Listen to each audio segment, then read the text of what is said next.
السلام عليكم ورحمة الله. مرحبا بكم البنات معايا.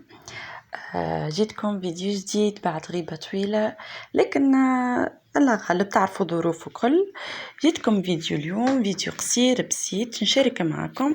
عنا تجديدات وتغييرات في الدار، قاعدين بدينا بالدهينة، تو كملنا دهينة. ان شاء الله نشارك معكم حاجات اخرى في الايام القادمه بقدره ربي. لهنا جيت نوري فيكم في الدهينه متاع الدار. دهنا الكولوار والبيبان وكل شيء، حسيلو دهنا الدار الكل برا والداخل. حسيلو عملنا تغييرات الوان جديده هكايا، انا الحق عجبتني محلاها. وامي هي اللي حبت تدها حاجات كيما هكايا، حاجه جديده. دهنا حسيلو البيبان اول مره ملي شريناهم ما دهناهمش، دهناهم بيض.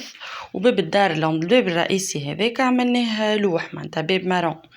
اما بالحق طلعت حاجه محلاها على الاخر. حاسيلو ريدوات والصاله والكل هذيك وقتي، ان شاء الله بشارك معاكم جديد في الايام القادمه. لهنا قعد لي شويه لوح، حاسيلو صنعت ركن تاع قهوه.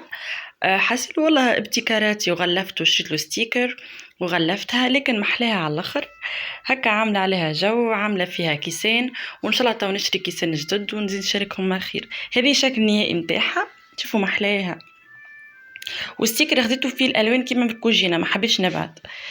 هكا هاو لهنا كملت الفيديو نتاعي، ان شاء الله تنشارك معكم فيديوهات